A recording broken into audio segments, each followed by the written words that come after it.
பார்த்துட்டா. என்ன பண்ண, பிடிச்சி வேற வச்சுக்கிட்டா. மணி இப்போயே 10 பொறு. எல்லாரும் தூங்கிட்டாங்க. நம்ம தங்கச்சி நான் பிள்ளையை பார்த்துக்குருவாங்க. இருந்தாலும் பிள்ளைங்க என்னை தேடும்ல. வீட்டுக்கு போவோம். ஏ பூமாரி, சுபின், அம்மா வீட்டுக்கு வந்துட்டீங்களா? அம்மா நீ எங்க போனேன்னு எனக்கு தெரியலையா? ரோட்ல பூரா உன்னை தேடிக்கிட்டு இருந்தேன். சரி அங்க எதுக்கு போவோன்ட்டு வீட்டுக்கு வந்துட்டேம்மா. சரி கண்ணுங்களா.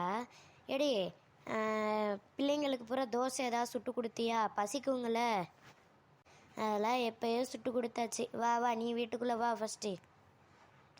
ஏய், ஹோம்ஒர்க்கெல்லாம் எழுதி முடிச்சிட்டிங்களே? நாளைக்கு ஸ்கூலுக்கு போகணும். போங்க போங்க, போய் படுத்து தூங்குங்க. நாளைக்கு ஒழுங்காக ஸ்கூலுக்கு போகணும். இன்னைக்கு கிறிஸ்மஸ் முடிஞ்சிச்சு. நாளையோட ஸ்கூலை பார்த்து ஓடுங்க 2 பேரும்.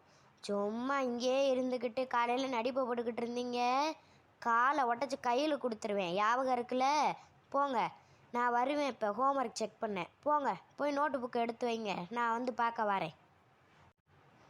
சரி விடு, ஹோம்ஒர்க் பண்ணலன்னா இப்போ என்ன வந்துட போகுது? லீவெல்லாம் போட்டால் போடுறாங்க, விடு. அப்படி சொல்லுங்க சித்தி. இவங்களுக்கு வேற வேலையே இல்ல. எப்பா பார்த்தாலும் ஸ்கூலுக்கு கிளம்பு டார்ச்சர் பண்றாங்க. ஆமா சித்தி, நல்லா விளக்குங்க. எத்தனை வாட்டி சொன்னாலும் இந்த மண்டைக்கு ஏறவே மாட்டேக்கி. என்ன மரியாதை குறைஞ்சிக்கிட்டு வருது? இப்போ நீங்கள் ரூமுக்கு போகிறீங்களா? இப்போ நீங்கள் என்ன பண்ண போகிறீங்க?